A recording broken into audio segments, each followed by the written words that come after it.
मंडोल परिवार से संबंध रखते हैं और प्रायः देखा गया है कि हम अपनी ज़िंदगी के बीच में इतने बिजी हो गए हैं कि हम सिर्फ अपना परिवार के आगे आगे की तरफ देख रहे हैं।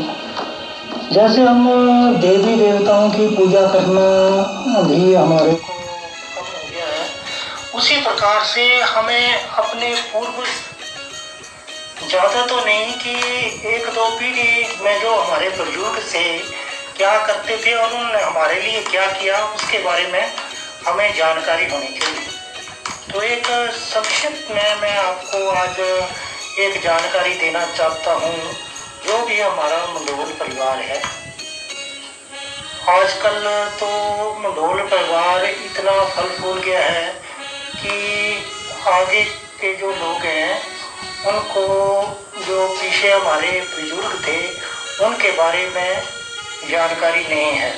तो मैं मोटे तौर पर आपको पूरा तो नहीं बता सकता हूँ, कुछ मैं गुप्त सूत्र या अपने माता पिता या कहीं से पूछ के हमने कुछ प्रपोजल तैयार किया है, जिसमें हम बाई नेम, ताकि पता चले कौन किसका और क्या था। हम मंडोलों में पीछे से कई जमीन के झगड़े चलते रहे और उस प्रकार से इधर की जमीन उधर गई, उधर की उधर, उससे हमारे को कोई मतलब नहीं है, लेकिन हमें अपने पूर्वजों के बारे में पता होना चाहिए। तो आज शुरू करते हैं हम सबसे, जहाँ तक हम सर्च कर रहे हैं कि निक्कू राम, एक हमारे दादा परदादा जो थे उनका नाम था निक्कू राम, जिनका जन्म करीबन 1830 ईस्वी में हुआ था और ये चंबा डिस्ट्रिक्ट में ही इनका जन्म हुआ था और खेती बाड़ी करते थे और इनका करीबन 1910 के बाद इनका देहांत हो गया। तो निक्कू राम के जो आगे पुत्र थे उसमें उसका विवरण इस प्रकार से है। एक नंबर पर सरसा, जो मैं साथ में आपको फोटो दिखाता रहूँगा, ये सिरसा जो थे ये भी इसी मोठ और जांड, अड़थियाँ, इस प्रकार के इलाकों में रहते थे, खेती बाड़ी का जीवन व्यतीत करते थे। उसके साथ ही वैसे ही दूसरे नंबर पर हम देखते हैं तो एक लोग बताते हैं कि उनका नाम मक्खन सिंह था। मक्खन सिंह, इससे पहले जो हमने सिरसा की बात कर रहे हैं, सिरसा 1885 ईस्वी में लगभग उनका जन्म हुआ था और 1960 के करीब इनका देहांत हो गया था। अभी माखन के ऊपर चलते हैं तो माखन सिंह जो है वो 1882 से लेकर के 82 में उनका जन्म हुआ था और करीबन 1955 में इनकी डेथ हो चुकी थी। तो माखन सिंह भी उसी प्रकार से खेती बाड़ी या राजों के पास काम करते थे और काफ़ी इनका बोलबाला था उस टाइम, काफ़ी लोग इनके घर में काम किया करते थे। अभी उसके आगे आ जाते हैं गोपालू राम।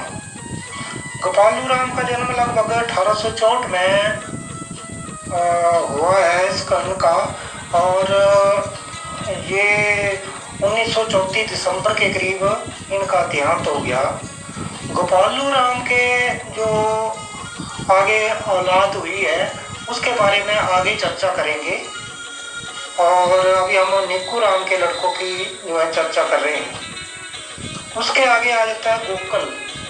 तो गोकल भी इन्हीं के निक्कू राम के लड़के थे जिन्होंने 2 शादियां की हैं, उसका भी हम आगे विवरण करेंगे। फिर एक आ जाता है रामदास मंडोल। ये रामदास मंडोल जो था, इसके शायद इनकी शादी नहीं हुई थी, इनका कोई भी आगे परिवार नहीं है।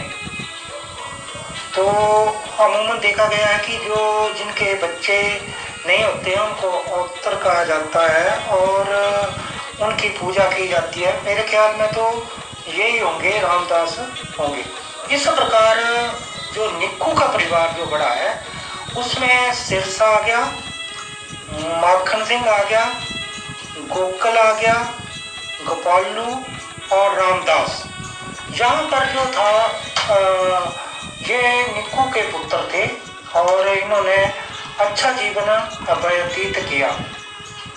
उसके आगे हम चलते हैं कि आगे की कहानी क्या है। सबसे पहले हमारे जो गोपालू राम थे, अभी आगे का जो वंश चला है वो गोपालू जो था, गोपालू और उसकी पत्नी का नाम था पानो देवी। गोपालू और पानो देवी की शादी होने के बाद उनके दो बच्चे प्रताप सिंह और जयदेवी हुए।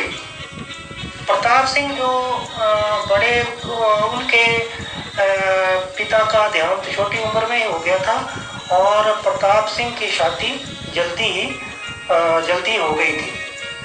और उनकी एक बहन थी राजदेवी। और ये एक छोटा सा परिवार था गोपालू और पानो का, और जिनके नाम मैंने बता दिए, प्रताप सिंह और जयदेव। अभी कुछ ही दिनों के बाद गोपालू की मृत्यु हो गई। जब गोपालू की मृत्यु हुई तो गोपालू के छोटे भाई गोकल कुमार, जो गोकल मंडोल थे, इस इन्होंने जो पानो के साथ शादी कर ली। और जब ये गोकल और पानो इकट्ठे रहने लगे, काफी दिन रहने के बाद इनके भी कुछ आगे औलाद पैदा हुई, जो कि इस प्रकार से है। सबसे पहले लड़की थी जो कि धर्मो देवी, और जयसी राम, रत्तो देवी, चंपो देवी और सुलीत सिंह। तो धर्मो देवी जो कि शादी बला में की गई थी, जयसी राम जो थे जो मोल्ठुआ में ही बस गए, और रत्तो देवी की शादी हो गई, चंपो देवी की शादी बनेटा में हो गई, और सुलीत सिंह जो थे वो भी आर्मी में भर्ती हो गए, और उनका जो परिवार भी मोल्ठुआ में ही बस गया। अभी ये कहानी थी, पहले आप कहानी समझ गए कि गोपालू और पानो की जो औलाद हुई, उनके दो बच्चे थे। अभी गोपालू और पानो ये दोनों जब इकट्ठे रहने लगे तो इन्होंने शादी कर ली। तो इनके जो है वो 5 बच्चे पैदा हुए, जिनके नाम मैंने बता दिए हैं, धर्मो, जयसी, रत्तो, चंपो और सुलीत सिंह। और गोकल का भी इसके बाद जो परिवार चला, पानो देवी की कुछ ही दिनों के बाद, ये 5 बच्चे होने के बाद पानो की के परिवार से ही ये पानो की डेथ हो गई। पानो की डेथ होने के बाद गोकल ने दूसरी शादी कर ली। जो गोकल था, इसने दूसरी शादी जो कि गीता देवी थी, गीता देवी के साथ शादी कर दी। शायद ये पानो की ही सिस्टर हो, जा उनकी जान पहचान उधर की उसी इलाके की थी। फिर क्या हुआ, गोकल और गीता भी इकट्ठे रहने लगे। तो इनकी शादी के बाद इनके और 4 बेटियां को जन्म दिया, जिनका कोई पुत्र नहीं था, जिसमें से गुस्तो देवी जो कि बल्ला में ठहरी है आजकल, और विद्या देवी, मछलो देवी और सत्या देवी। गुस्तो देवी, विद्या देवी और मछलो देवी, सत्या देवी, ये जो थी गोकल और गीता की औलाद थी।